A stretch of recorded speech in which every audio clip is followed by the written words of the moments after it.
আসসালামু আলাইকুম রহমতুল্লাহ।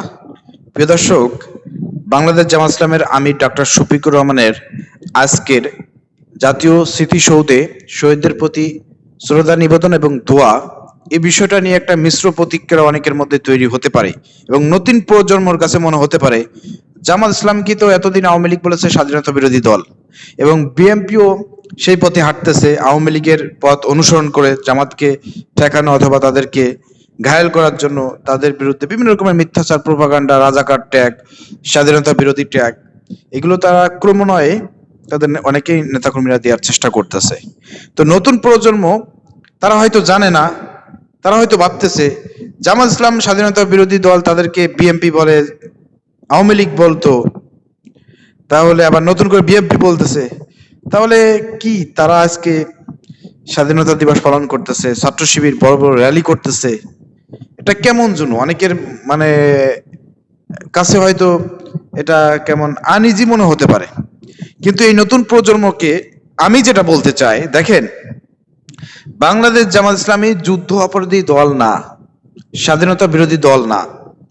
এটা জাস্ট জামাত শিবিরকে ঘায়েল করার জন্য তাদের বিরুদ্ধে মিথ্যা একটা অপবাদ, একটা তহমত।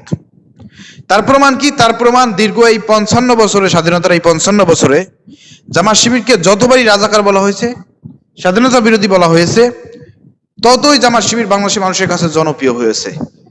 আর তার ফলশ্রুতিতে আজকে কিন্তু জামাত ইসলামী বাংলাদেশে তারা সরকার গঠন করতে গিয়েছিল, দেশের জনগণ তাদেরকেই ভোট দিয়েছে, কিন্তু ইলেকশন ইঞ্জিনিয়ারিং করে ফলাফল কেটে নিয়ে বিএনপি সরকার গঠন করেছে। এটা হচ্ছে বাস্তবতা। অতএব নতুন করে যারা এই ষড়যন্ত্র করতেছে, নতুন করে যারা আবার রাজাকার ট্যাগ, স্বাধীনতা বিরোধী ট্যাগ দেওয়ার চেষ্টা করতেছে, এতে জামাত ইসলামের কোনো যায় আসে না, এতে জামাত ইসলামের বিন্দু পরিমাণ কোনো ক্ষতি হবে না। নতুন প্রজন্মকে বলতে চাই, এটাই না, এখনই না, শুধুমাত্র সেই 90 সাল থেকে শুরু করে জামাত ইসলামী সরকার গঠন করে নাই খালেদা জিয়ার সঙ্গে জোটবদ্ধভাবে, 91 থেকে সরকার গঠন করে নাই। তখন কি নিজামী, মুজাহিদ, গোলাম আজম, রহিমুল্লাহ সহ জামাত নেতাদের গাড়িতে কি পতাকা ছিল না? তারা কি এসব স্বাধীনতা দিবসে কি রাষ্ট্রীয় যে দায়িত্ব সেগুলো পালন করে নাই? করেছে। এবার 2001 থেকে 5 সাল পর্যন্ত করে নাই? করছে।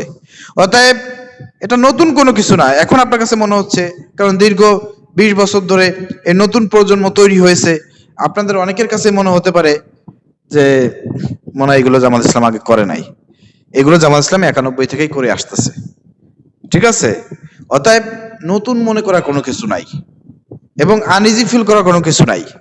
এবং জামাত ইসলামী ধীরে ধীরে বাংলাদেশের যে কৃষ্টি কালচার আছে এবং যে বাস্তবতা আছে, এগুলো মেনে নিয়েই রাজনীতি করবে এবং রাজনীতি করতেছে, যার কারণে দেশের জনগণ আজকে জামাত ইসলামীকে ভালোবাসতেছে, জামাত ইসলামীকে ভোট দিচ্ছে। বললাম না, এবারই ক্ষমতায় বসাতে চাইছিল দেশের জনগণ, কিন্তু সিস্টেমেটিক ভাবে তারা ইলেকশন ইঞ্জিনিয়ারিং করে বিএনপি ক্ষমতা নিয়ে এনেছে। অতএব এখানে আনইজি ফিল করার অথবা মানে এখানে জবাব দেওয়ার মতন কিছু আপনারা পাচ্ছেন না। এই জন্য আমি আপনাদেরকে বলবো, ভিডিওগুলো ভালো ভালো করে দেখেন, আমাদের কথা শোনেন এবং ঘাটাঘাটি করেন, তাহলে বুঝতে পারবেন। আমি যেমন ডক্টর শফিকুর রহমান যে কোনো সময় যে কোনো বিষয়ে প্রশ্নের জবাব দেওয়ার জন্য তিনি প্রস্তুত, এজন্য তিনি আনইজি ফিল করেন না। রাষ্ট্রীয় কাজ সবকিছু তিনি কিন্তু করতেছেন আলহামদুলিল্লাহ, এবং দেশের জনগণ আগামীতে ইনশাল্লাহ দেশের জনগণ জামাত ইসলামীকে ক্ষমতা দেখতে চায়। কারণ বাংলা জামাত ইসলামী চাই দুর্নীতিমুক্ত একটি বাংলাদেশ, সন্ত্রাস মুক্ত একটি বাংলাদেশ, চাঁদাবাজ মুক্ত একটি বাংলাদেশ, সিন্ডিকেট মুক্ত একটি বাংলাদেশ। এই বাংলাদেশে একমাত্র জামাত শিবিরের পক্ষেই উপহার দেওয়া সম্ভব। জামাত শিবিরের হাতেই বাংলাদেশের স্বাধীনতা নিরাপদ, অন্য কোন দলের কাছে এদেশের স্বাধীনতা নিরাপদ না। সেটা দেশের জনগণ এখন হারে হারে টের পাচ্ছে। আওয়ামী লীগ এই যে স্বাধীনতার মানে তারা বহন করতো যে আমরাই স্বাধীন করেছি, কিন্তু তাদের কাছে এই বাংলাদেশ স্বাধীন ছিল না। তারা এই বাংলাদেশকে ভারতের অঙ্গরাজ্য বানিয়েছিল। তার পিতা শেখ মুজিব করেছিল ভারতের অঙ্গরাজ্য, তার মেয়ে শেখ হাসিনা করেছে ভারতের অঙ্গরাজ্য। ভারতের তাবেদার রাষ্ট্র বানিয়েছিল তারা। এখন আমরা দেখতে পাচ্ছি নতুন করে আবার ভারতের তাবেদার রাষ্ট্র বানানোর জন্য প্রচেষ্টা করতেছে অন্য একটি দল, বুঝতেই পারতেছেন। তো সেই জায়গা থেকে একমাত্র বাংলাদেশপন্থী যদি কোনো দল বাংলাদেশে থাকে, সেটা হচ্ছে একমাত্র বাংলাদেশ জামাত ইসলামী। আর এই কারণেই বাংলাদেশ জামাত ইসলামীকে সবাই শত্রু মনে করে, ভারতও শত্রু মনে করে। এই জন্য বাংলাদেশ জামাত ইসলামীর কাছে এই বাংলাদেশ নিরাপদ, দেশের স্বাধীনতা নিরাপদ। দেশের স্বাধীনতা রক্ষার্থে বাংলাদেশ জামাত ইসলামী, ইসলামী ছাত্র শিবির অতন্ত্র প্রহরীর মতন ভূমিকা পালন করে যাচ্ছে। ইনশাল্লাহ যাবে। আপনারা সবাই সঙ্গে থাকেন।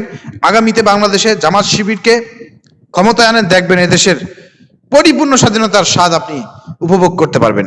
এখনো তো স্বাধীনতা 55 বছর হয়ে গেছে, কিন্তু স্বাধীনতার যে সুফল, প্রকৃত স্বাদ এখনো দেশের জনগণ কিন্তু সেটা ভোগ করতে পারে নাই। সেটা সেদিনই সম্ভব যেদিন জামাত শিবির দেশের বাংলাদেশ ক্ষমতায় আসবে। আপনারা জামাত শিবিরের সঙ্গে থাকেন। ধন্যবাদ। আসসালামু আলাইকুম রহমতুল্লাহ।